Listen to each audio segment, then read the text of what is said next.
پاکستان کی سیکورٹی نہیں، سلامتی نہیں، بلکہ اس سے بڑھ کر اس کے وجود کے خلاف ایک سازش پر عمل درآمد شروع کر دیا گیا ہے، اس وجہ سے اسے اہمیت مل گئی ہے، مرکزی اہمیت مل گئی ہے۔ اور میں نے سب سے پہلے یہ بتایا تھا کہ پی ٹی آئی پختونخوا کو پاکستان سے الگ کرنے کے منصوبے پر عمل پیرا ہے، اور یہ وہ آہستہ آہستہ اپنے چولے اتارے گی، اور اس نے آہستہ آہستہ اپنے چولے اتارنے شروع کر دیے۔ مقصد یہ ہے کہ آہستہ آہستہ ایک فضا بنائی جائے، ایک ماحول بنایا جائے، جس کے بعد جب وہ ماحول پوری طرح بن چکے تو اس وقت پھر ایسی فضا ہوگی کہ جب علیحدگی کا نعرہ لگے گا، پختونخوا کی اسمبلی میں کوئی اس طرح کی قرارداد پاس ہوگی تو لوگوں کو زیادہ اچنبھا نہیں ہوگا، لوگ زیادہ شاک بھی نہیں آئیں گے، لوگ کہیں گے کہ یہ تو ہونا ہی تھا، فضا اس طرح کی بن گئی ہے۔ آپ کو یاد ہوگا کہ شیخ مجیب الرحمان بھی تقریباً آخری مہینوں تک یہ نعرہ لگاتا رہا کہ ہم پاکستان کو توڑنا نہیں چاہتے، ہم پاکستان کے اندر رہنا چاہتے ہیں، پاکستان کو دو ٹکڑے کرنے کا ہمارا ارادہ نہیں ہے۔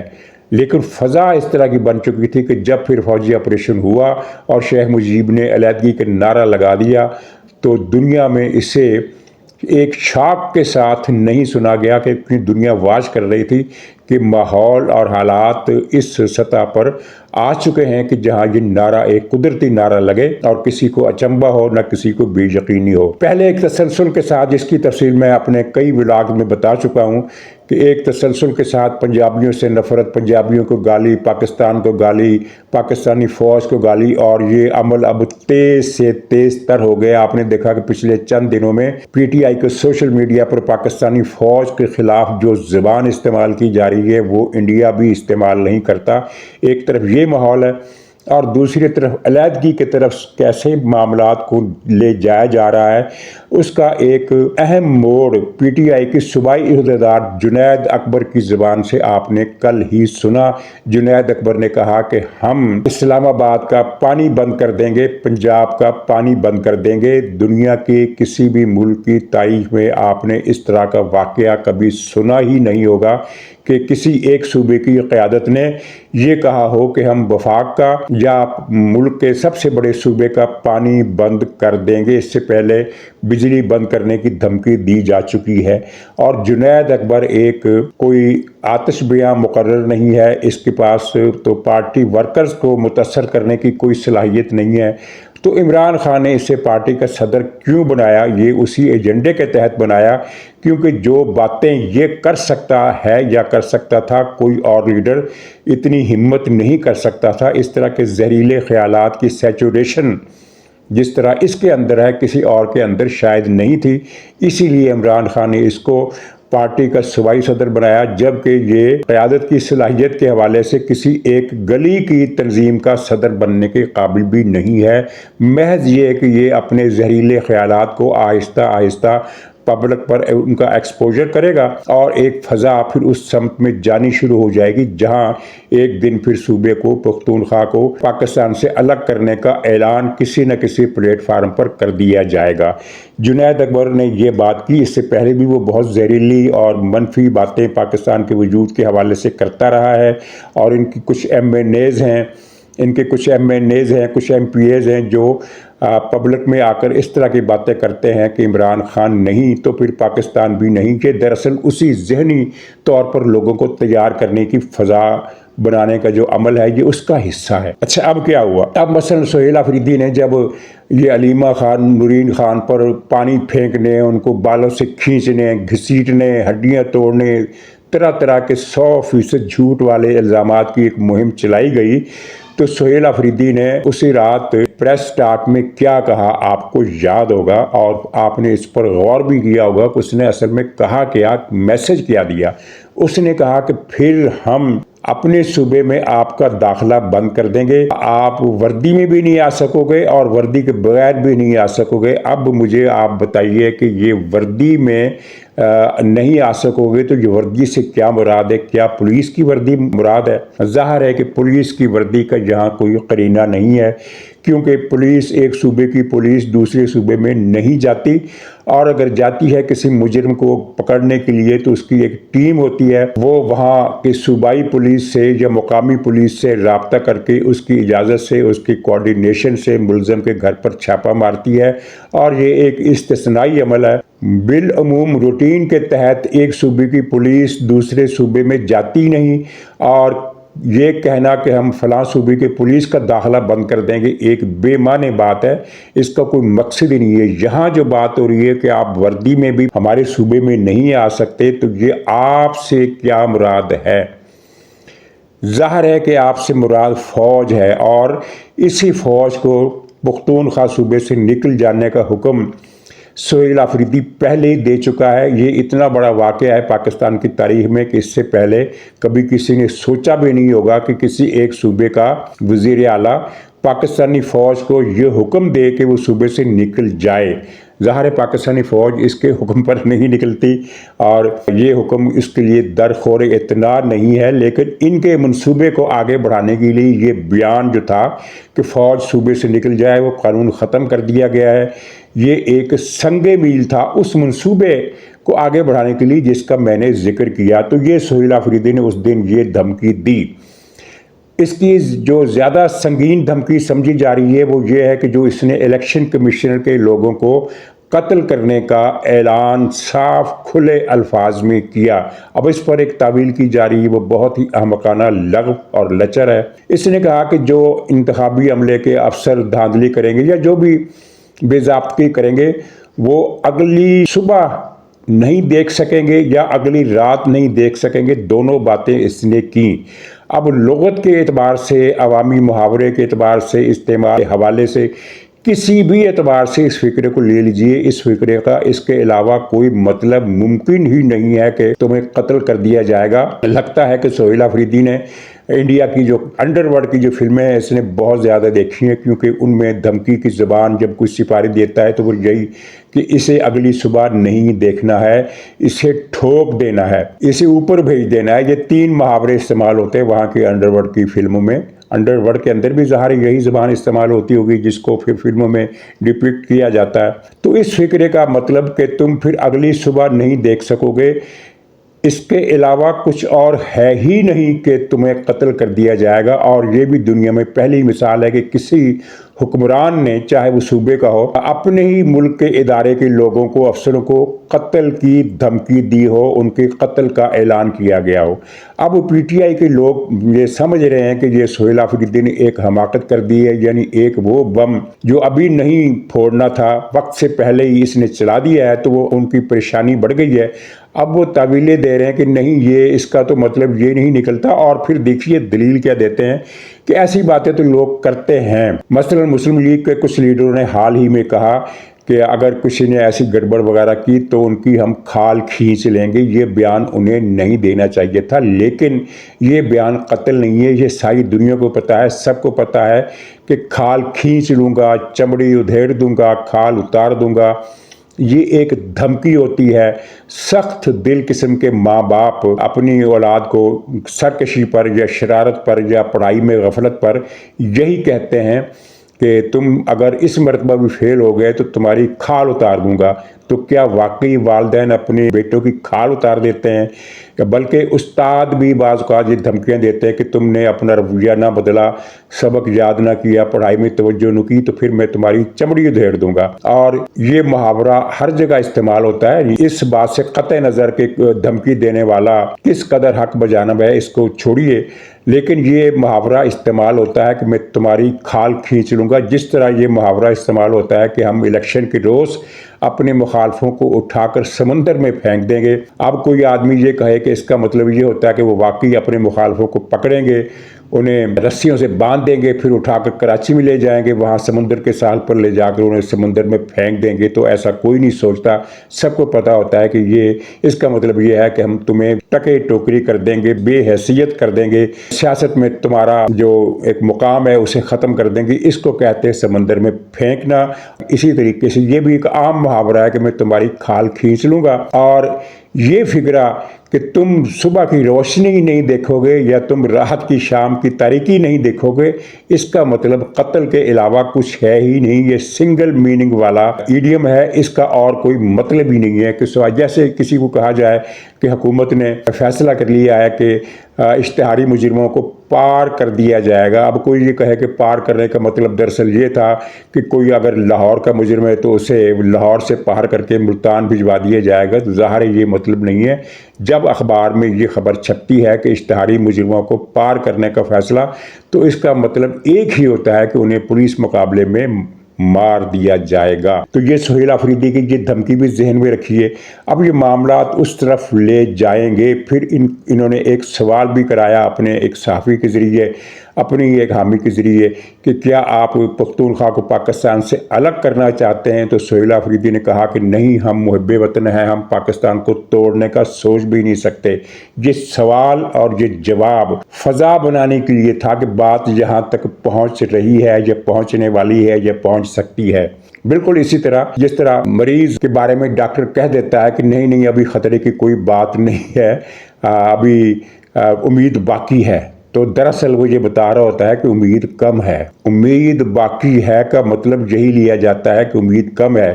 تو یہ سوال جواب دراصل یہ بتانے کے لیے تھے کہ معاملہ علیحدگی کا اعلان کرنے کی طرف جا رہا ہے، اور جو اداروں کو معلومات ملی ہیں وہ بڑی سنگین قسم کی ہیں، اور نظر آ رہا ہے، اور میں نے تو کئی مہینے پہلے سے یہ کہنا شروع کر دیا تھا کہ یہ معاملات کو اس طرف لے جائیں گے، آہستہ آہستہ ماحول بنائیں گے۔ آج پانی بند کرنے کی دھمکی دی ہے، کل کسی اور سنگین بات کی دھمکی دیں گے، فوج کو نکالنے کا یہ اعلان کر چکے ہیں، اپنے لوگوں کو مارے جانے پر یہ دھمکیاں دیتے ہیں کہ ہم آپریشن کا رستہ روکیں گے۔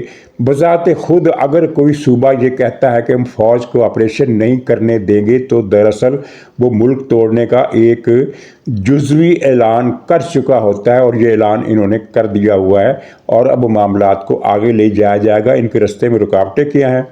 ایک رکاوٹ تو یہ ہے کہ جن طالبان کی مدد کی آس میں یقین ہے ان کو کہ ہم یہ کام کر گزریں گے، وہ طالبان کمزور پڑ رہے ہیں۔ اور دوسری بات یہ ہے کہ پختونخوا کے عوام کی بھاری اکثریت 100% کا دعویٰ کرنے والے غلطی کرتے ہیں، لیکن بھاری اکثریت کسی بھی قیمت پر پاکستان سے علیحدگی کا تصور قبول ہی نہیں کر سکتے۔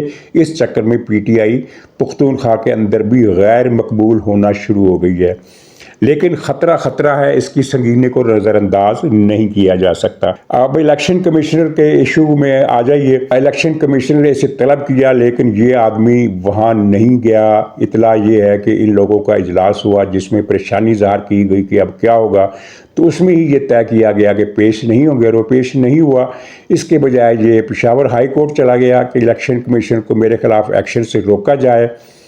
میں نے تو کوئی ایسی غلط بات کی ہی نہیں ہے، اور پھر یہ بھی کہا کہ میں تو جلسے میں گیا تھا، کوئی یہ تو نہیں کہا تھا کہ لوگوں سے کہ ہمارے امیدوار کو ووٹ دو، تو پھر میرے خلاف کیوں کارروائی، ضابطے کی کارروائی کیوں ہو رہی ہے؟ بھئی الیکشن کے جلسے میں جانا ہی ضابطے کی خلاف ورزی ہے، تقریر کرو یا نہ کرو۔ خیر یہ ایک الگ ایشو۔ اب دو ایشو پر ان کے خلاف کارروائی ہو سکتی ہے، الیکشن کمشنر کی میں بات کر رہا ہوں۔ ایک یہ ضابطہ اخلاق کی خلاف ورزی کی جلسے میں گیا، اور اس جلسے میں ایک اشتہاری مجرم عمر ایوب بھی موجود تھا، اور دوسرا یہ کہ اس نے ریاستی ادارے کے افسروں اور اہلکاروں کو قتل کی دھمکیاں دیں۔ یہ دو الگ الگ کیس بنتے ہیں جس پر الیکشن کمشنر کچھ بھی کارروائی کر سکتا ہے، اور کوئی خطرناک فیصلہ اس کے حق میں آ سکتا ہے، اس کے لیے خطرناک فیصلہ آ سکتا ہے۔ اتنی جلدی نہیں، ظاہر ہے کئی سماعتیں ہوں گی، اور ہر سماعت کے بیچ میں التوا کا وقفہ ہوگا۔ تو اگر کوئی آدمی یہ سمجھے کہ یہ مہینے 15 دن میں اس کو نااہل قرار دیا جائے گا، دے دیا جائے گا، تو شاید ایسا نہ ہو۔